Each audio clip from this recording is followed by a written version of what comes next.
सत श्री अकाल दोस्तों, welcome to doorstep education point. उम्मीद करदा तुसीं सारे वधिया होने आ। अज दी क्लास विच आपां 6वीं क्लास दी जिहड़ी सिविक्स या फिर पॉलिटिक्स जिन्हों तुसीं कहंदे हो उहदी आपां कंप्लीट मैराथन क्लास लगाउण जा रहे हां। इस क्लास नूं तुसीं बड़े ही ध्यान नाल सुनना है। ये क्लास तुहाडे पीएस टैट सी टैट एग्जाम लई काफ़ी इंपॉर्टेंट है। सो शुरू करते हैं अज दी अपनी क्लास नूं। जेकर तुसीं इस क्लास नूं पहली बार वेख रहे हो तो अपने इस चैनल नूं सबसक्राइब जरूर कर लियो एंड इस वीडियो नूं लाइक भी कर दिओ। कंप्लीट अंडरस्टैंडिंग लई तुसीं इस वीडियो नूं लास्ट तक वेखना है। सो शुरू करते हैं अज दी अपनी क्लास नूं। सब तो पहला आपां ये गल डिस्कस कर लैंदे आ कि आपां किहड़े पाठ नूं किहड़े लैसन नूं डिस्कस करन जा रहे हां। उन्हां टॉपिक्स दे की नाम हैगे आ? समुदाय अते मनुखी लोड़ां, पेंडू विकास अते स्थानक सरकार, शहरी विकास अते स्थानक सरकार, सार्वजनिक संपत्ति दी संभाल। इन्हां पाठ नूं आपां बड़े ही चंगे तरीके नाल डिस्कस करना है। सो सब तो पहला जिहड़ा प्रश्न है जी, समाज दी मुढ़ली इकाई जिहड़ी है वो किहड़ी है? कि वो परिवार है या फिर शहर है? इत्थे परिवार ते टिक लगी हुई है। सो तुहानूं इस गल दा पता लग गया होना कि समाज दी जिहड़ी सब तो छोटी यूनिट हुंदी है जी उहनूं आपां परिवार दा नाम दिंने आ। समाज दा जिहड़ा कह सकते हैं कि परिवार तो ही समाज बनता है। सो ये सब तो जिहड़ी छोटी इकाई हुंदी है उहनूं आपां परिवार दा नाम दिंने आ। मनुख एक समाजिक प्राणी क्यों है? प्रश्न 2 दे विच पूछा जा रहा है। ऑप्शनां दित्तियां होईयां, मनुख इकल्ला रह सकता है या फिर मनुख इकल्ला नहीं रह सकता। आपां फिर ही मनुख नूं समाजिक प्राणी कहने आ क्योंकि जिहड़ा मनुख है वो कल्ला नहीं रह सकता। जेकर आपां तुहानूं कल्ले नूं छड्ड दांगे बिना परिवार तो की तुसीं रह सकदे हो? बिल्कुल नहीं रह सकते। हालांकि ये सारे क्वेश्चन काफ़ी बेसिक ने बट तुहाडी बेसिक अंडरस्टैंडिंग लई ये सारियां चीज़ां बहुत इंपॉर्टेंट ने। तीसरा प्रश्न वेखो जी, सभ्याचार सांझ नाल किहड़ी भावना पैदा हुंदी है? सभ्याचार कह सकते हैं कि सांझ नाल की देश भगती की भावना पैदा होएगी या फिर फिरकू भावना पैदा हुंदी है। सो सभ्याचारक सांझ नाल देश भगती की भावना पैदा हुंदी है। अगे प्रश्न वेखो जी, सब तो पहला मनुख ने प्राचीन समय विच किहड़े पदार्थ दे हथियार बनाए? प्राचीन समय विच लोकां द्वारा मनुखां द्वारा पत्थर दे हथियार बनाए गए सीगे। हेठ लिखे प्रश्नां दे उत्तर दिओ। मनुख नूं समाजिक प्राणी क्यों कहा जाता है? सारे मनुख अपनियां लोड़ां अते एक दूजे ते निर्भर करते हैं। मनुख इकल्ला नहीं रह सकता, इसलिए मनुख नूं समाजिक प्राणी कहा जाता है। दूसरा प्रश्न वेखो जी, समाज दी मुढ़ली इकाई किहड़ी है? समाज दी मुढ़ली इकाई हुणे आपां पढ़ के आए सीगे कि परिवार नूं आपां समाज दी मुढ़ली इकाई दा नाम दिन्ने आ। अगला प्रश्न वेखो जी, कबीले दे अते शहरी जीवन विच की अंतर है? कबीले दे लोग अपनियां जरूरतां लई एक थां तो दूसरी थां घुमदे रहंदे हन। शहरी लोक दा जिहड़ा जीवन हुंदा है वो बड़ा ही गुंझलदार बड़ा ही कंपलैक्स हुंदा है। उन्हां दियां जरूरतां कबीले दे लोकां नालों ज़्यादा हुंदियां हन क्योंकि कबीले दे लोग लिमिटेड चीज़ां विच गुजारा कर लैंदे हन। शहरी जिहड़े लोग हुंदे ने जी उन्हां दियां जिहड़ियां जरूरतां हुंदियां ने वो कबीले वाले लोकां दे कंपैरिजन ज़्यादा हुंदियां ने। अगे प्रश्न वेखो, समाज मनुख लई क्यों जरूरी है? मनुख समाज विच ही रहिंदा हैगा। असीं समाज विच रहण लई आपां नूं की चाहीदा है जी? आपां नूं समाज चाहीदा है। अपनी सुरक्षा लई मनुख नूं समाज दी लोड़ है। अपनियां लोड़ां दी पूर्ति लई मनुख नूं समाज दी लोड़ है। समाज विच मनुख अपने विचारां अते ज्ञान दा आदान प्रदान करदा है। कुदरती वातावरण अते संखेप नोट लिखो। कुदरती वातावरण ते आपां लिखना हैगा जी, एक नोट लिखना है। कुदरती वातावरण तो भाव मनुख अते दूसरे जीवां दे आले दुआले ते उस वातावरण तो है जो कुदरत ने पैदा किया है। शुरू विच मनुख पूर्ण रूप विच कुदरती साधना ते ही निर्भर सी। वो गुफावां विच रहिंदा सी अते शिकार करके अपना पेट भरदा सी। अग, तांबा, कांसा अते लोहा आदि कुदरती साधनां दी खोज ने उसदे जीवन नूं गति दे दित्ती है। भाव यह कि जिवें जिवें अग की खोज हुई, तांबे की खोज हुई, कांसे की खोज हुई, ये सारियां धातां ने जी इन्हां दी कह सकते हैं कि इन्वेंशन दे नाल डिस्कवरी दे नाल उन्हां दी जिहड़ी स्पीड सीगी मनुखी जीवन दी उहनूं स्पीड मिली काफ़ी। अगे प्रश्न वेखो जी, मनुख दा बाकी संजीवां तो की अंतर है? बाकी जिहड़े जीव जंतु हैगे ने जी मनुख दा जीवन किवें अंतर है जी? मनुख कोल सारे जीवां तो वध अकल हैगी है। अपने कोल अकल है, दूसरे जीवां कोल मनुख वर्गी सोचण शक्ति नहीं हुंदी। खाली थावां भरो। खाली थावां विच वेखदे हां जी, प्राचीन समय विच डैश भारती लोग पिंडां विच रहिंदे सीगे। पुराने समय की जदों आपां गल करदे हां ना ते 90% लोग पिंडां विच रहिंदे हुंदे सीगे, रूरल एरिया विच रहिंदे सी। शहरी जनसंख्या दिन ब दिन की करदी जा रही है जी? वधदी जा रही है। समुदाय नूं परिवारां दा समूह कहा जाता है। मुढ़ले मनुख दा धंधा पहलां वाले जिहड़े मनुख हुंदे सीगे वो शिकार करके ही आपदा पेट पालदे हुंदे सीगे। परिवार समाज की सब तो मुढ़ली इकाई हैगी है। ਅੱਗੇ ਵੇਖੋ ਜੀ, ਭਾਰਤ ਨੂੰ ਅਨੇਕਤਾ ਵਿੱਚ ਏਕਤਾ ਵਾਲਾ ਦੇਸ਼ ਕਿਹਾ ਜਾਂਦਾ ਹੈ। ਸੋ ਇਹ ਗੱਲ ਬਿਲਕੁਲ ਸਹੀ ਹੈਗੀ ਹੈ ਜੀ। ਐਂਡ ਜੇਕਰ ਆਪਾਂ ਗੱਲ ਕਰੀਏ ਕਸ਼ਮੀਰ ਅਤੇ ਰਾਜਸਥਾਨ ਦੀ ਜਲਵਾਯੂ ਇੱਕੋ ਜਿਹਾ ਹੈ, ਸੋ ਬਿਲਕੁਲ ਨਹੀਂ। ਕਸ਼ਮੀਰ ਵਿੱਚ ਜ਼ਿਆਦਾ ਠੰਡ ਹੁੰਦੀ ਹੈ, ਰਾਜਸਥਾਨ ਵਿੱਚ ਬਹੁਤ ਜ਼ਿਆਦਾ ਗਰਮੀ ਪੈਂਦੀ ਹੈ। ਸੋ ਇਹ ਜਵਾਬ ਗਲਤ ਹੈ ਜੀ। ਹਰ ਮਨੁੱਖ ਆਪਣੇ ਸਮੁਦਾਇ ਦਾ ਮਹੱਤਵਪੂਰਨ ਹਿੱਸਾ ਹੈ। ਸੋ ਇਹ ਗੱਲ ਬਿਲਕੁਲ ਠੀਕ ਲਿਖੀ ਹੈ। ਮਨੁੱਖ ਇਕੱਲਾ ਰਹਿ ਸਕਦਾ ਹੈ, ਨਹੀਂ ਰਹਿ ਸਕਦਾ ਮਨੁੱਖ ਇਕੱਲਾ। ਸੋ ਇਹ ਜਵਾਬ ਹੋ ਗਿਆ ਜੀ ਗਲਤ। ਖੇਤੀਬਾੜੀ ਧੰਦੇ ਨਾਲ ਪਿੰਡਾਂ ਦਾ ਵਿਕਾਸ ਹੋਇਆ। ਸੋ ਇਹ ਗੱਲ ਵੀ ਠੀਕ ਲਿਖੀ ਹੋਈ ਹੈ। ਅੱਗੇ ਵੇਖਦੇ ਹਾਂ ਜੀ ਅਗਲਾ ਜਿਹੜਾ ਪਾਠ ਹੈ, ਪੇਂਡੂ ਵਿਕਾਸ ਅਤੇ ਸਥਾਨਕ ਸਰਕਾਰ ਦੀ ਆਪਾਂ ਗੱਲ ਕਰਨ ਜਾ ਰਹੇ ਹਾਂ। ਗ੍ਰਾਮ ਪੰਚਾਇਤ, ਪੰਚਾਇਤ ਸਮਿਤੀ ਅਤੇ ਜ਼ਿਲ੍ਹਾ ਪ੍ਰੀਸ਼ਦ ਦੀ ਚੋਣ ਲੜਨ ਲਈ ਘੱਟ ਤੋਂ ਘੱਟ ਉਮਰ ਕਿੰਨੀ ਹੋਣੀ ਚਾਹੀਦੀ ਹੈ? ਕਈ ਵਾਰ ਇਹੋ ਜਿਹੇ ਪ੍ਰਸ਼ਨ ਵੀ ਤੁਹਾਡੇ ਐਗਜ਼ਾਮ ਦੇ ਵਿੱਚ ਪੁੱਛ ਲਏ ਜਾਂਦੇ ਆ ਕਿ ਜਦੋਂ ਤੁਸੀਂ ਗ੍ਰਾਮ ਪੰਚਾਇਤ ਦੀ ਚੋਣ ਲੜਨੀ ਹੈ ਜਾਂ ਫਿਰ ਪੰਚਾਇਤ ਸਮਿਤੀ ਦੀ, ਜ਼ਿਲ੍ਹਾ ਪ੍ਰੀਸ਼ਦ ਦੀ ਚੋਣ ਲੜਨ ਲਈ ਘੱਟ ਤੋਂ ਘੱਟ ਜਿਹੜੀ ਤੁਹਾਡੀ ਉਮਰ ਹੈਗੀ ਹੈ ਜੀ ਉਹ ਹੋਣੀ ਚਾਹੀਦੀ ਹੈ ਜੀ ਮਿਨੀਮਮ 21 ਸਾਲ ਤੁਹਾਡੀ ਉਮਰ ਹੋਣੀ ਚਾਹੀਦੀ ਹੈ। ਗ੍ਰਾਮ ਪੰਚਾਇਤ, ਪੰਚਾਇਤ ਸਮਿਤੀ ਅਤੇ ਜ਼ਿਲ੍ਹਾ ਪ੍ਰੀਸ਼ਦ ਦੀ ਗੱਲ ਹੋ ਰਹੀ ਹੈ। ਅੱਗੇ ਲਿਖਿਆ ਹੋਇਆ, ਪੰਚਾਇਤ ਸਮਿਤੀ ਦੇ ਵੋਟਰਾਂ ਦੁਆਰਾ ਸਿੱਧੇ ਚੁਣੇ ਜਾਣ ਵਾਲੇ ਮੈਂਬਰਾਂ ਦੀ ਘੱਟ ਤੋਂ ਘੱਟ ਅਤੇ ਵੱਧ ਤੋਂ ਵੱਧ ਸੰਖਿਆ ਕਿੰਨੀ ਹੋ ਸਕਦੀ ਹੈ? ਸੋ ਇਹਦੇ ਵਿੱਚ ਜਦੋਂ ਆਪਾਂ ਗੱਲ ਕਰਦੇ ਹਾਂ ਪੰਚਾਇਤ ਸਮਿਤੀ ਦੇ ਵੋਟਰਾਂ ਦੁਆਰਾ ਸਿੱਧੇ ਚੁਣੇ ਜਾਣ ਵਾਲੇ ਮੈਂਬਰਾਂ ਦੀ ਜਿਹੜੀ ਘੱਟ ਤੋਂ ਘੱਟੋਂ ਅਤੇ ਵੱਧ ਤੋਂ ਵੱਧ ਜਿਹੜੀ ਸੰਖਿਆ ਹੈਗੀ ਹੈ ਜੀ ਉਹ ਕਿੰਨੀ ਹੋਣੀ ਚਾਹੀਦੀ ਹੈ? 15 ਤੋਂ ਲੈ ਕੇ 25 ਤੱਕ, ਭਾਵ 15 ਮਿਨੀਮਮ 25 ਮੈਕਸਿਮਮ। ਜ਼ਿਲ੍ਹਾ ਪ੍ਰੀਸ਼ਦ ਦੇ ਵੋਟਰਾਂ ਦੁਆਰਾ ਸਿੱਧੇ ਚੁਣੇ ਜਾਣ ਵਾਲੇ ਮੈਂਬਰਾਂ ਦੀ ਘੱਟ ਤੋਂ ਘੱਟ ਅਤੇ ਵੱਧ ਤੋਂ ਵੱਧ ਜਿਹੜੀ ਸੰਖਿਆ ਹੈਗੀ ਹੈ ਜੋ ਕਿੰਨੀ ਹੋ ਸਕਦੀ ਹੈ? ਪਹਿਲਾਂ ਇਹਨਾਂ ਨੇ ਪੁੱਛਿਆ ਸੀਗਾ ਪੰਚਾਇਤ ਸਮਿਤੀ ਬਾਰੇ। ਪੰਚਾਇਤ ਸਮਿਤੀ ਵਿੱਚ ਮਿਨੀਮਮ ਹੁੰਦੀ ਹੈ ਜੀ 15, ਮੈਕਸਿਮਮ ਹੁੰਦੀ ਹੈ 25। ਜ਼ਿਲ੍ਹਾ ਪ੍ਰੀਸ਼ਦ ਵਿੱਚ ਮਿਨੀਮਮ ਹੁੰਦੀ ਹੈ ਜੀ 10 ਤੇ ਮੈਕਸਿਮਮ ਹੁੰਦੀ ਹੈ ਜੀ 25। ਸੋ ਆਪਸ਼ਨ ਨੰਬਰ ਤੁਸੀਂ ਵੇਖ ਸਕਦੇ ਹੋ, ਇਹ ਇਜ਼ ਦਾ ਰਾਈਟ ਆਨਸਰ। ਅੱਗੇ ਪ੍ਰਸ਼ਨ ਪੁੱਛਿਆ ਜਾ ਰਿਹਾ ਹੈ, ਪੰਚਾਇਤਾਂ ਦੀ ਆਮਦਨ ਅਤੇ ਖਰਚ ਦਾ ਹਿਸਾਬ ਰੱਖਣ ਵਾਲੇ ਕਰਮਚਾਰੀ ਨੂੰ ਕੀ ਕਹਿੰਦੇ ਹਨ? ਉਹਨਾਂ ਨੂੰ ਆਪਾਂ ਕੀ ਸੁਪਰਡੈਂਟ ਕਹਿੰਦੇ ਹਾਂ ਜਾਂ ਫਿਰ ਪੰਚਾਇਤ ਸਕੱਤਰ? ਸੋ ਉਹਨੂੰ ਆਪਾਂ ਕਹਿੰਦੇ ਹਾਂ ਜੀ ਪੰਚਾਇਤ ਸਕੱਤਰ। ਅੱਗੇ ਪ੍ਰਸ਼ਨ ਵੇਖੋ, ਭਾਰਤ ਵਿੱਚ ਪਿੰਡਾਂ ਦੀ ਗਿਣਤੀ ਕਿੰਨੀ ਹੈਗੀ ਹੈ ਜੀ? ਭਾਰਤ ਵਿੱਚ ਪਿੰਡਾਂ ਦੀ ਜਿਹੜੀ ਗਿਣਤੀ ਹੈ ਜੀ ਲਗਭਗ 6 ਲੱਖ ਹੈਗੀ ਹੈ। ਪੰਚਾਇਤੀ ਰਾਜ ਤੋਂ ਤੁਹਾਡਾ ਕੀ ਭਾਵ ਹੈ? ਪਿੰਡਾਂ ਵਿੱਚ ਸ਼ਾਸਨ ਪ੍ਰਬੰਧ ਪੰਚਾਇਤ ਦੁਆਰਾ ਚਲਾਇਆ ਜਾਂਦਾ ਹੈ। ਗ੍ਰਾਮ ਪੰਚਾਇਤ, ਪੰਚਾਇਤ ਸਮਿਤੀ ਅਤੇ ਜ਼ਿਲ੍ਹਾ ਪ੍ਰੀਸ਼ਦ ਪੰਚਾਇਤੀ ਰਾਜ ਦੇ ਭਾਗ ਹੈਗੇ ਆ ਜੀ। ਪੰਚਾਇਤੀ ਰਾਜ ਤੋਂ ਆਪਾਂ ਇਹੀ ਸਮਝਦੇ ਹਾਂ ਕਿ ਪੰਚਾਇਤੀ ਰਾਜ ਵਿੱਚ ਜਦੋਂ ਪਿੰਡ ਦਾ ਜਿਹੜਾ ਸ਼ਾਸਨ ਪ੍ਰਬੰਧ ਹੈਗਾ ਜੀ ਇਹ ਪੰਚਾਇਤ ਦੁਆਰਾ ਚਲਾਇਆ ਜਾਂਦਾ ਹੈ। ਤੇ ਪੰਚਾਇਤ ਦੇ ਜਿਹੜੇ ਪਾਰਟ ਕਿਹੜੇ-ਕਿਹੜੇ ਹੁੰਦੇ ਨੇ ਜੀ? ਗ੍ਰਾਮ ਪੰਚਾਇਤ, ਪੰਚਾਇਤ ਸਮਿਤੀ ਅਤੇ ਜ਼ਿਲ੍ਹਾ ਪ੍ਰੀਸ਼ਦ। ਪੰਚਾਇਤੀ ਰਾਜ ਦੀ ਜਿਹੜੀ ਮੁੱਢਲੀ ਅਤੇ ਸਿਖਰ ਦੀ ਸੰਸਥਾ ਦਾ ਨਾਮ ਲਿਖੋ ਜੀ। Grass root level and upper level ਦੀ ਗੱਲ ਕੀਤੀ ਜਾ ਰਹੀ ਹੈ। ਸੋ ਪੰਚਾਇਤੀ ਰਾਜ ਦੀ ਜਿਹੜੀ ਮੁੱਢਲੀ ਸੰਸਥਾ ਹੁੰਦੀ ਹੈ ਜੀ ਉਹਨੂੰ ਆਪਾਂ ਨਾਮ ਦਿੰਨੇ ਆ ਜੀ ਗ੍ਰਾਮ ਪੰਚਾਇਤ ਦਾ। ਕਿਹਦਾ ਨਾਮ ਦਿੰਨੇ ਆ ਜੀ? ਪੰਚਾਇਤ ਰਾਜ ਦੀ ਮੁੱਢਲੀ ਜਿਹੜੀ ਸੰਸਥਾ ਹੁੰਦੀ ਹੈ ਉਹਨੂੰ ਆਪਾਂ ਗ੍ਰਾਮ ਪੰਚਾਇਤ ਕਹਿੰਦੇ ਆ ਤੇ ਜਿਹੜੀ ਸਿਖਰ ਤੇ ਜਿਹੜੀ ਸੰਸਥਾ ਹੁੰਦੀ ਹੈ ਉਹਨੂੰ ਆਪਾਂ ਜ਼ਿਲ੍ਹਾ ਪ੍ਰੀਸ਼ਦ ਦਾ ਨਾਮ ਦਿੰਨੇ ਆ।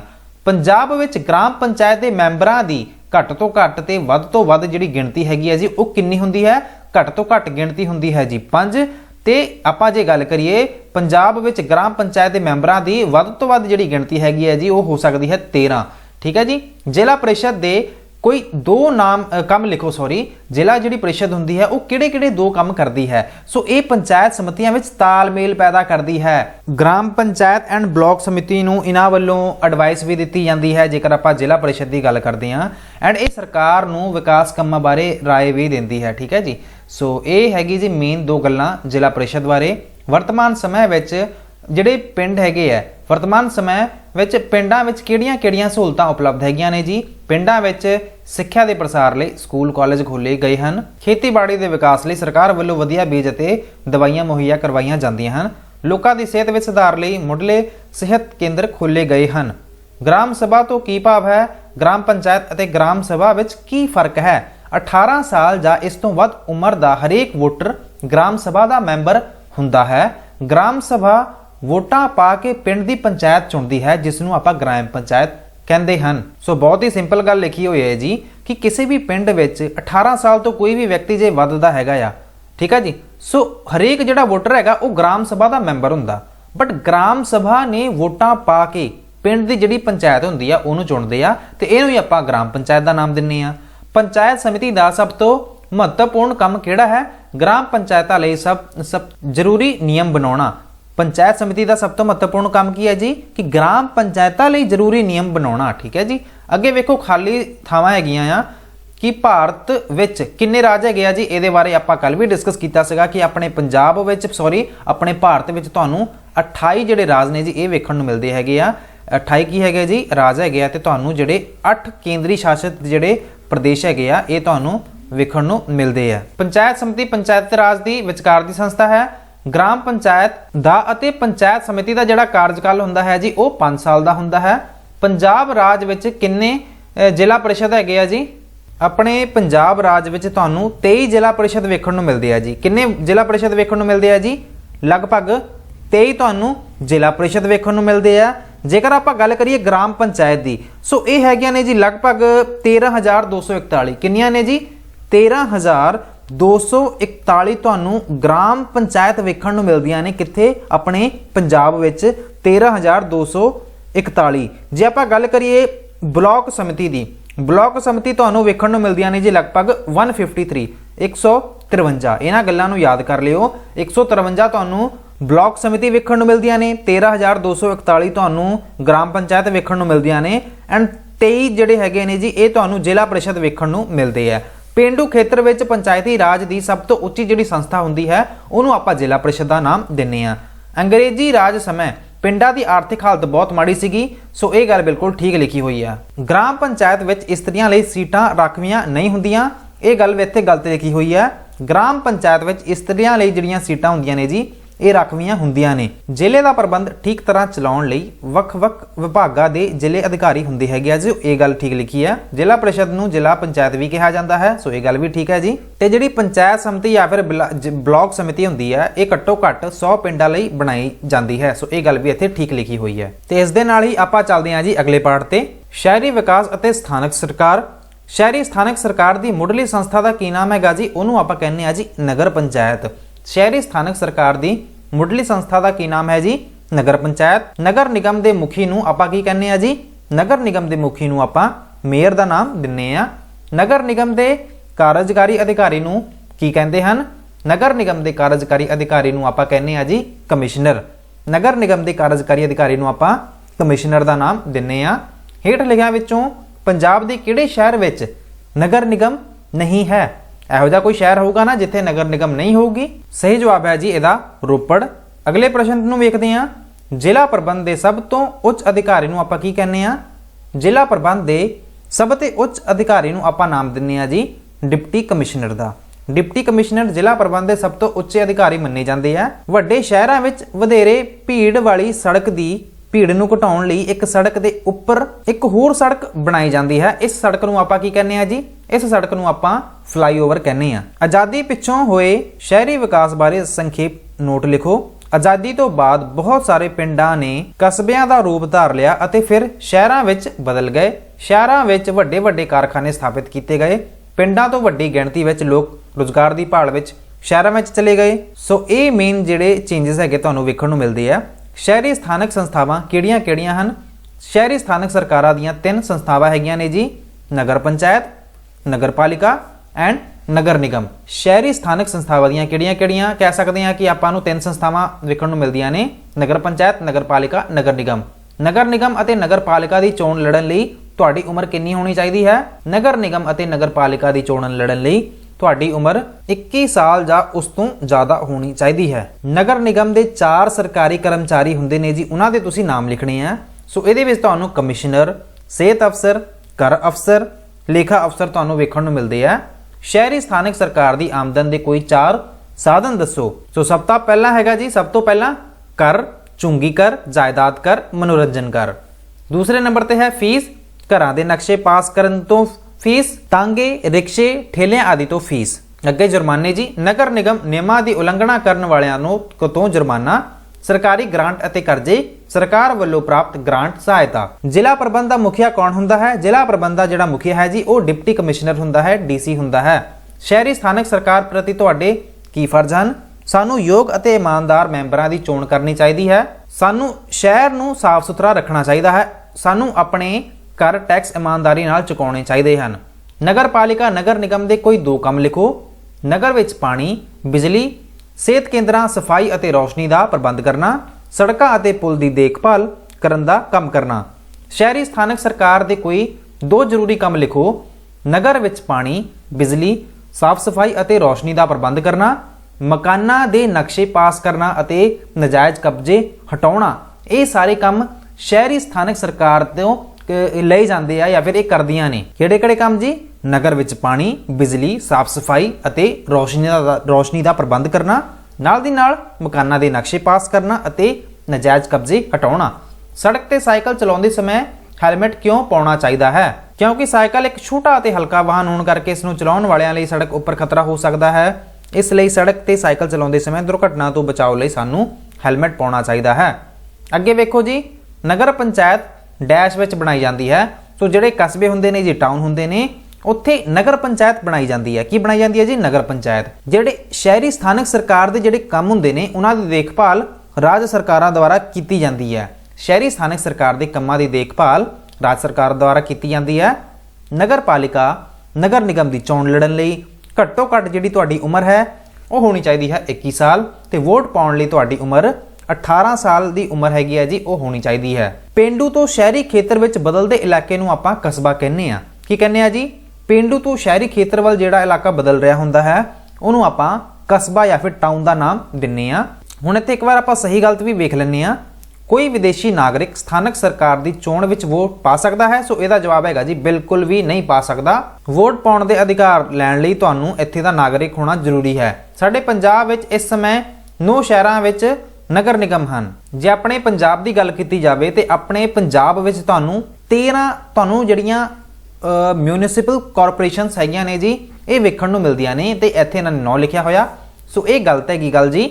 ਪੰਜਾਬ ਵਿੱਚ ਨਗਰ ਨਿਗਮ ਦੇ ਪ੍ਰਧਾਨ ਨੂੰ ਆਪਾਂ ਕੀ ਕਹਿੰਦੇ ਆ ਜੀ? ਪੰਜਾਬ ਵਿੱਚ ਨਗਰ ਨਿਗਮ ਦੇ ਪ੍ਰਧਾਨ ਨੂੰ ਆਪਾਂ ਮੇਅਰ ਦਾ ਨਾਮ ਦਿੰਨੇ ਆ। ਸਥਾਨਕ ਸਰਕਾਰੀ ਸੰਸਥਾਵਾਂ ਦੀ ਚੋਣ ਲੜਨ ਲਈ ਵੋਟਰ ਦੀ ਜਿਹੜੀ ਉਮਰ ਹੈਗੀ ਆ ਉਹ ਕਿੰਨੀ ਹੋਣੀ ਚਾਹੀਦੀ ਹੈ? ਸੋ ਇੱਥੇ ਸਥਾਨਕ ਸਰਕਾਰੀ ਸੰਸਥਾਵਾਂ ਦੀ ਚੋਣ ਲੜਨ ਲਈ ਵੋਟਰ ਦੀ ਜਿਹੜੀ ਉਮਰ ਹੈਗੀ ਆ ਉਹ ਘੱਟੋ ਘੱਟ 21 ਸਾਲ ਹੋਣੀ ਚਾਹੀਦੀ ਹੈ। ਬਟ ਵੋਟ ਪਾਉਣ ਲਈ ਬਿਲਕੁਲ 18 ਸਾਲ ਉਮਰ ਤੁਹਾਡੀ ਜਾਇਜ਼ ਹੈਗੀ ਆ। ਅਦਰਵਾਈਜ਼ ਚੋਣ ਲੜਨ ਲਈ ਤੁਹਾਡੀ ਜਿਹੜੀ ਉਮਰ ਹੈ ਉਹ 18 ਸਾਲ ਨਹੀਂ 21 ਸਾਲ ਹੋਣੀ ਚਾਹੀਦੀ ਹੈ। ਸੋ ਇਹ ਗੱਲ ਇੱਥੇ ਗਲਤ ਲਿਖੀ ਹੋਈ ਹੈ। ਅੱਗੇ ਪ੍ਰਸ਼ਨ ਵੇਖੋ ਜੀ, ਜ਼ਿਲ੍ਹਾ ਪ੍ਰਬੰਧਕ ਡਿਪਟੀ ਕਮਿਸ਼ਨਰ ਦੀ ਨਿਗਰਾਨੀ ਹੇਠ ਕੰਮ ਕਰਦੇ ਹਨ। ਸੋ ਇਹ ਗੱਲ ਇਹਨਾਂ ਨੇ ਸਹੀ ਲਿਖੀ ਹੋਈ ਹੈ ਕਿ ਜ਼ਿਲ੍ਹਾ ਪ੍ਰਬੰਧਕ ਡਿਪਟੀ ਕਮਿਸ਼ਨਰ ਦੀ ਨਿਗਰਾਨੀ ਹੇਠ ਹੀ ਕੰਮ ਕਰਦੇ ਹਨ। ਅਗਲਾ ਵੇਖੋ ਜੀ, ਜ਼ਿਲ੍ਹਾ ਪ੍ਰਬੰਧ ਦਾ ਮੁੱਖ ਸਰਕਾਰੀ ਅਧਿਕਾਰੀ ਡਿਪਟੀ ਕਮਿਸ਼ਨਰ ਨਹੀਂ ਹੈ। ਸੋ ਇਹ ਗੱਲ ਇੱਥੇ ਗਲਤ ਲਿਖੀ ਹੋਈ ਹੈ। ਜ਼ਿਲ੍ਹਾ ਪ੍ਰਬੰਧ ਦਾ ਜਿਹੜਾ ਮੁੱਖ ਸਰਕਾਰੀ ਅਧਿਕਾਰੀ ਡਿਪਟੀ ਕਮਿਸ਼ਨਰ ਹੀ ਹੁੰਦਾ ਹੈ। ਸੋ ਇਹ ਗੱਲ ਇੱਥੇ ਗਲਤ ਲਿਖੀ ਹੋਈ ਹੈ। ਹੁਣ ਇਸ ਦੇ ਨਾਲ ਹੀ ਚੱਲਦੇ ਹਾਂ ਜੀ ਆਪਾਂ ਅਗਲੇ ਪਾਰਟ ਤੇ। ਵੈਸੇ ਤਾਂ ਇਹ ਚੈਪਟਰ ਜ਼ਿਆਦਾ ਰੈਲੇਵੈਂਟ ਨਹੀਂ ਹੈਗਾ, ਬਟ ਬੇਸਿਕ ਅੰਡਰਸਟੈਂਡਿੰਗ ਲਈ ਆਪਾਂ ਇਹਨੂੰ ਵੀ ਡਿਸਕਸ ਕਰ ਲੈਂਦੇ ਆ। ਅਸੀਂ ਆਪਣੀ ਨਿੱਜੀ ਜਾਇਦਾਦ ਨੂੰ ਪਿਆਰ ਕਿਉਂ ਕਰਦੇ ਆ? ਆਪਣੀ ਜਿਹੜੀ ਪ੍ਰਾਪਰਟੀ ਹੈਗੀ ਆ, ਕਿਉਂਕਿ ਨਿੱਜੀ ਜਾਇਦਾਦ ਤੇ ਸਾਡਾ ਆਪਣਾ ਧਨ ਪੈਸਾ ਲੱਗਿਆ ਹੁੰਦਾ ਹੈ। ਭਾਰਤ ਦੇ 3 ਸਮਾਰਕਾਂ ਦੇ ਨਾਂ ਲਿਖੋ। ਸੋ ਲਾਲ ਕਿਲਾ ਜਿਹੜਾ ਹੈ ਜੀ, ਇਹ ਤੁਹਾਨੂੰ ਨਵੀਂ ਦਿੱਲੀ ਵਿੱਚ ਵੇਖਣ ਨੂੰ ਮਿਲਦਾ ਹੈ। ਤਾਜ ਮਹਿਲ ਆਗਰਾ ਵਿੱਚ। ਗੋਲ ਗੁੰਬਦ ਤੁਹਾਨੂੰ ਬੀਜਾਪੁਰ ਕਰਨਾਟਕਾ ਵਿੱਚ ਵੇਖਣ ਨੂੰ ਮਿਲਦਾ ਹੈ। ਗੋਲ ਗੁੰਬਦ ਕਿੱਥੇ ਜੀ? ਬੀਜਾਪੁਰ ਕਰਨਾਟਕ ਵਿੱਚ। 2 ਤਰ੍ਹਾਂ ਦੀ ਸਾਰਵਜਨਿਕ ਸੰਪत्ति ਦੇ ਨਾਮ ਲਿਖੋ। ਸਾਰਵਜਨਿਕ ਸੰਸਥਾ ਸੇਵਾਵਾਂ ਤੇ ਦੂਜੀ ਹੈ ਜੀ ਇਤਿਹਾਸਿਕ ਇਮਾਰਤਾਂ। ਲੋਕ ਉਪਯੋਗੀ ਸੇਵਾਵਾਂ ਤੋਂ ਤੁਸੀਂ ਕੀ ਸਮਝਦੇ ਹੋ? ਕੋਈ ਤਾਂ ਉਦਾਹਰਨਾਂ ਦਿਓ। ਉਹ ਸੇਵਾਵਾਂ ਜੋ ਸਰਕਾਰ ਦੁਆਰਾ ਸਾਰੇ ਲੋਕਾਂ ਦੇ ਉਪਯੋਗ ਲਈ ਦਿੱਤੀਆਂ ਜਾਂਦੀਆਂ ਹਨ ਲੋਕ ਉਪਯੋਗੀ ਸੇਵਾਵਾਂ ਕਹਾਉਂਦੀਆਂ ਹਨ, ਜਿਵੇਂ ਸਕੂਲ ਹੋ ਗਏ ਜੀ, ਹਸਪਤਾਲ ਹੋ ਗਏ, ਬੱਸਾਂ, ਗੱਡੀਆਂ, ਬਾਗ, ਪਾਰਕ ਆਦਿ। ਸਾਰਵਜਨਿਕ ਸੰਪत्ति ਕੀ ਹੈ? ਇਸ ਨੂੰ ਸੰਭਾਲਣਾ ਕਿਸ ਦੀ ਜ਼ਿੰਮੇਵਾਰੀ ਹੈ? ਸਾਰਵਜਨਿਕ ਸੰਪत्ति ਤੋਂ ਭਾਵ ਸਾਰਿਆਂ ਦੀ ਸਾਂਝ ਸੰਪत्ति ਤੋਂ ਹੀ ਹੈ। ਸਾਰਿਆਂ ਦੀ ਜਿਹੜੀ ਸਾਂਝੀ ਸੰਪत्ति ਹੁੰਦੀ ਹੈ ਉਹਨੂੰ ਹੀ ਆਪਾਂ ਸਾਰਵਜਨਿਕ ਸੰਪत्ति ਕਹਿੰਦੇ ਆ। ਇਸ ਨੂੰ ਸੰਭਾਲਣਾ ਸਾਡੀ ਸਭ ਦੀ ਜ਼ਿੰਮੇਵਾਰੀ ਹੈ। ਲੋਕ ਸਾਂਝੀ ਸੰਪत्ति ਦਾ ਦੁਰਉਪਯੋਗ ਕਿਵੇਂ ਕਰਦੇ ਹਨ? ਲੋਕ ਸਾਂਝੀਆਂ ਥਾਵਾਂ ਤੇ ਗੰਦਗੀ ਖਿਲਾਰ ਕੇ, ਬੱਸਾਂ, ਗੱਡੀਆਂ ਨੂੰ ਨੁਕਸਾਨ ਪਹੁੰਚਾ ਕੇ ਅਤੇ ਸੜਕਾਂ ਦੇ ਕਿਨਾਰੇ ਲੱਗੀਆਂ ਲਾਈਟਾਂ ਤੋੜ ਕੇ ਆਦਿ ਸਾਂਝੀ ਸੰਪत्ति ਦਾ ਦੁਰਉਪਯੋਗ ਕਰਦੇ ਹਨ। ਸਕੂਲਾਂ ਦੀ ਸੰਪत्ति ਕਿਸ ਦੇ ਪੈਸੇ ਤੋਂ ਬਣਾਈ ਜਾਂਦੀ ਹੈ? ਸਕੂਲਾਂ ਦੀ ਜਿਹੜੀ ਸੰਪत्ति ਹੈ ਸਰਕਾਰ ਦੇ ਪੈਸੇ ਤੋਂ ਬਣਾਈ ਜਾਂਦੀ ਹੈ। ਸਰਕਾਰ ਇਹ ਪੈਸਾ ਸਾਡੇ ਤੋਂ ਹੀ ਟੈਕਸ ਦੇ ਰੂਪ ਵਿੱਚ ਇਕੱਠਾ ਕਰਦੀ ਹੈ। ਇਸ ਤਰ੍ਹਾਂ ਸਕੂਲ ਦੀ ਸੰਪत्ति ਸਾਡੇ ਆਪਣੇ ਪੈਸੇ ਤੋਂ ਬਣਦੀ ਹੈ। ਨਿੱਜੀ ਅਤੇ ਸਾਰਵਜਨਿਕ ਸੰਪत्ति ਵਿੱਚ ਮੁੱਖ ਅੰਤਰ ਦੱਸੋ। ਨਿੱਜੀ ਸੰਪत्ति ਤੇ ਸਿਰਫ ਸਾਡਾ ਆਪਣਾ ਅਧਿਕਾਰ ਹੁੰਦਾ ਹੈ, ਜਦਕਿ ਜਿਹੜੀ ਸਾਰਵਜਨਿਕ ਸੰਪत्ति ਹੁੰਦੀ ਹੈ ਉਸ ਤੇ ਸਾਰਿਆਂ ਦਾ ਅਧਿਕਾਰ ਭਾਵ ਸਭ ਦੀ ਸਾਂਝੀ ਸੰਪत्ति ਹੁੰਦੀ ਹੈ। ਸਕੂਲ ਦੀ ਸੰਪत्ति ਪ੍ਰਤੀ ਸਾਡੀ ਕੀ ਜ਼ਿੰਮੇਵਾਰੀ ਹੈ? ਸਾਨੂੰ ਸਕੂਲ ਦੀ ਇਮਾਰਤ ਅਤੇ ਫਰਨੀਚਰ ਆਦਿ ਖਰਾਬ ਨਹੀਂ ਕਰਨਾ ਚਾਹੀਦਾ। ਸਕੂਲ ਜਿਹੜੇ ਹੈਗੇ ਨੇ ਜੀ ਇਹਦੇ ਵਿੱਚ ਸਾਨੂੰ ਸਫਾਈ ਰੱਖਣੀ ਚਾਹੀਦੀ ਹੈ। ਜਿਹੜੇ ਲਾਇਬ੍ਰੇਰੀਅਨ ਹੁੰਦੇ ਨੇ ਜੀ, ਲਾਇਬ੍ਰੇਰੀ ਦੀਆਂ ਜਿਹੜੀਆਂ ਕਿਤਾਬਾਂ ਹੁੰਦੀਆਂ ਨੇ ਉਹਨਾਂ ਨੂੰ ਸਾਂਭ ਕੇ ਰੱਖਣਾ ਚਾਹੀਦਾ ਹੈ। ਖੇਡਾਂ ਦਾ ਜਿਹੜਾ ਸਮਾਨ ਹੈ, ਪੀਣ ਦੇ ਪਾਣੀ ਨੂੰ ਸਹੀ ਢੰਗ ਨਾਲ ਵਰਤਣਾ ਚਾਹੀਦਾ ਹੈ। ਪਾਣੀ ਵੇਸਟ ਨਹੀਂ ਕਰਨਾ ਚਾਹੀਦਾ। ਤੁਸੀਂ ਇਤਿਹਾਸਕ ਸਮਾਰਕਾਂ ਦੀ ਸੁਰੱਖਿਆ ਲਈ ਕੀ ਮਦਦ ਕਰ ਸਕਦੇ ਹੋ? ਸਾਨੂੰ ਇਤਿਹਾਸਕ ਇਮਾਰਤਾਂ ਤੇ ਲਾਈਨਾਂ ਮਾਰ ਕੇ ਜਾਂ ਆਪਣਾ ਨਾਮ ਲੈ ਕੇ ਖਰਾਬ ਨਹੀਂ ਕਰਨਾ ਚਾਹੀਦਾ ਹੈ। ਸਾਨੂੰ ਇਹਨਾਂ ਦੇ ਆਸ-ਪਾਸ ਗੰਦਗੀ ਨਹੀਂ ਖਿਲਾਰਨੀ ਚਾਹੀਦੀ। ਸਾਨੂੰ ਇਹਨਾਂ ਸਥਾਨਾਂ ਤੇ ਹੁੰਦੀ ਚੋਰੀ ਨੂੰ ਵੀ ਰੋਕਣਾ ਚਾਹੀਦਾ ਹੈ। ਅੱਗੇ ਵੇਖੋ ਜੀ, ਖਾਲੀ ਥਾਵਾਂ ਨੇ ਜੀ, ਸਾਰੀਆਂ ਨਿੱਜੀ ਚੀਜ਼ਾਂ ਸਾਡੀ ਕੀ ਹੈਗੀਆਂ ਨੇ ਜੀ? ਨਿੱਜੀ ਸੰਪत्ति ਦਾ ਨਾਮ ਆਪਾਂ ਦਿੰਨੇ ਆ ਪੁਰਾਣੀਆਂ ਇਤਿਹਾਸਕ ਇਮਾਰਤਾਂ ਨੂੰ ਸਮਾਰਕ ਕਿਹਾ ਜਾਂਦਾ ਹੈ, ਮੋਨੂਮੈਂਟਸ ਕਹਿ ਦਿੰਨੇ ਆ। ਸਾਨੂੰ ਸਰਵਸਾਂਝੀ ਜਾਇਦਾਦ ਨੂੰ ਨੁਕਸਾਨ ਨਹੀਂ ਪਹੁੰਚਾਉਣਾ ਚਾਹੀਦਾ। ਸਾਰੀਆਂ ਦੀਆਂ ਸਾਂਝੀਆਂ ਚੀਜ਼ਾਂ ਨੂੰ ਸਾਰਵਜਨਿਕ ਸੰਪत्ति ਕਿਹਾ ਜਾਂਦਾ ਹੈ। ਪਰਿਵਾਰ ਦੀਆਂ ਸਾਰੀਆਂ ਚੀਜ਼ਾਂ ਪਰਿਵਾਰਕ ਸੰਪत्ति ਹਨ। ਪਾਰਕ ਅਤੇ ਹਸਪਤਾਲ ਸਾਡੀ ਨਿੱਜੀ ਜਾਇਦਾਦ ਹੈਗੀ ਆ ਜੀ, ਬਿਲਕੁਲ ਗਲਤ ਗੱਲ ਲਿਖੀ ਹੋਈ ਹੈ। ਇਹ ਸਾਡੀ ਨਿੱਜੀ ਨਹੀਂ ਸਾਰਵਜਨਿਕ ਸੰਪत्ति ਹੈ। ਸਾਨੂੰ ਰਾਸ਼ਟਰੀ ਜਾਇਦਾਦ ਨੂੰ ਨੁਕਸਾਨ ਨਹੀਂ ਪਹੁੰਚਾਉਣਾ ਚਾਹੀਦਾ ਕਿਉਂਕਿ ਇਹ ਸਾਡੀ ਆਪਣੀ ਹੈ, ਬਿਲਕੁਲ ਠੀਕ। ਇਤਿਹਾਸਕ ਸਮਾਰਕਾਂ ਦੀ ਰੱਖਿਆ 1958 ਵਿੱਚ ਪਾਸ ਕੀਤੇ ਕਾਨੂੰਨ ਰਾਹੀਂ ਕੀਤੀ ਗਈ ਹੈ। ਇਹ ਗੱਲ ਵੀ ਬਿਲਕੁਲ ਠੀਕ ਲਿਖੀ ਹੋਈ ਹੈ। ਲੋਕ ਉਪਯੋਗੀ ਸੇਵਾਵਾਂ ਸਰਕਾਰ ਦੁਆਰਾ ਲੋਕਾਂ ਦੀਆਂ ਸਹੂਲਤਾਂ ਲਈ ਪ੍ਰਦਾਨ ਕੀਤੀਆਂ ਜਾਂਦੀਆਂ ਹਨ। ਇਹ ਗੱਲ ਵੀ ਠੀਕ ਹੈ ਜੀ। ਹੇਠ ਲਿਖਿਆਂ ਵਿੱਚੋਂ ਨਿੱਜੀ ਸੰਪत्ति ਅਤੇ ਸਾਰਵਜਨਿਕ ਸੰਪत्ति ਦੀ ਆਪਾਂ ਚੋਣ ਕਰਨੀ ਹੈ। ਜਿਵੇਂ ਕਿ ਆਪਾਂ ਪਹਿਲਾਂ ਲਿਖਿਆ ਹੋਇਆ ਜੀ ਨਿੱਜੀ ਸੰਪत्ति ਬਾਰੇ, ਦੂਜਾ ਲਿਖਿਆ ਹੋਇਆ ਜੀ ਸਾਰਵਜਨਿਕ ਸੰਪत्ति ਬਾਰੇ। ਨਿੱਜੀ ਸੰਪत्ति ਵਿੱਚ ਤੁਹਾਡਾ ਆ ਗਿਆ ਜੀ ਕਿਤਾਬ ਆ ਗਈ ਜੀ, ਪੈਨ, ਸਕੂਟਰ, ਅਲਮਾਰੀ, ਕਾਰ, ਬਸਤਾ, ਕੋਠੀ, ਟੈਲੀਵਿਜ਼ਨ, ਲੈਪਟਾਪ। ਤੇ ਸਾਰਵਜਨਿਕ ਸੰਪत्ति ਵਿੱਚ ਡਾਕਖਾਨਾ, ਰੇਲਵੇ ਸਟੇਸ਼ਨ, ਬੱਸ ਸਟੈਂਡ, ਸਮਾਰਕ, ਸੀਵਰੇਜ, ਸੜਕਾਂ, ਨਹਿਰਾਂ, ਪੁਲ, ਵਾਟਰ ਵਰਕਸ, ਝੀਲਾਂ, ਅਜਾਇਬ ਘਰ, ਇਹ ਸਾਰੀਆਂ ਤੁਹਾਡੀਆਂ ਸਾਰਵਜਨਿਕ ਸੰਪत्ति ਨੇ। ਬੇਸਿਕ ਅੰਡਰਸਟੈਂਡਿੰਗ ਲਈ ਇੱਥੋਂ ਸ਼ੁਰੂਆਤ ਕਰਨੀ ਜ਼ਰੂਰੀ ਸੀਗੀ ਐਂਡ ਹੋ ਸਕਦਾ ਤੁਹਾਨੂੰ ਇਹ ਸਾਰੀਆਂ ਬੇਸਿਕ ਗੱਲਾਂ ਪਹਿਲਾਂ ਤੋਂ ਹੀ ਪਤਾ ਹੋਣ, ਬਟ ਆਪਾਂ ਫਿਰ ਵੀ ਸ਼ੁਰੂਆਤ ਕੀਤੀ ਹੈ। ਜਿਨ੍ਹਾਂ ਦਾ ਦਿਲ ਨਹੀਂ ਸੀ ਕਰ ਰਿਹਾ SST ਪੜ੍ਹਨ ਲਈ, ਉਹਨਾਂ ਲਈ ਇਹ ਕਲਾਸ ਸੀਗੀ ਜਿੱਥੋਂ ਆਪਾਂ ਬੜੇ ਹੀ ਬੇਸਿਕ ਤਰੀਕੇ ਤੋਂ ਸਿੰਪਲੀਫਾਈਡ ਵੇ ਨਾਲ ਸ਼ੁਰੂਆਤ ਕੀਤੀ ਹੈ ਜੀ। ਉਮੀਦ ਕਰਦਾ ਕਲਾਸ ਤੁਸੀਂ ਪਸੰਦ ਕੀਤੀ ਹੋਊਗੀ। ਜੇਕਰ ਕਲਾਸ ਪਸੰਦ ਆਈ ਹੈ ਤਾਂ ਲਾਈਕ ਦਾ ਬਟਨ ਜ਼ਰੂਰ ਪ੍ਰੈਸ ਕਰ ਦਿਓ। ਵੀਡੀਓ ਨੂੰ ਪਹਿਲੀ ਵਾਰ ਵੇਖ ਰਹੇ ਹੋ ਤੇ ਲਾਈਕ ਦਾ ਬਟਨ ਵੀ ਪ੍ਰੈਸ ਕਰ ਦਿਓ। ਚੈਨਲ ਨੂੰ ਸਬਸਕ੍ਰਾਈਬ ਕਰਿਓ ਐਂਡ ਇਸ ਤਰ੍ਹਾਂ ਹੀ ਆਪਾਂ ਹੋਰ ਕਾਫੀ ਸਾਰੀਆਂ ਵੀਡੀਓਜ਼ ਤੁਹਾਨੂੰ ਪ੍ਰੋਵਾਈਡ ਕਰਾਵਾਂਗੇ। ਸੋ ਪਲੀਜ਼ ਸਪੋਰਟ ਕਰਦੇ ਰਹੋ। ਇਸ ਦੇ ਨਾਲ ਹੀ ਵੀਡੀਓ ਨੂੰ ਕਰਦੇ ਹਾਂ ਖਤਮ। Thank you so much for watching. God bless you all.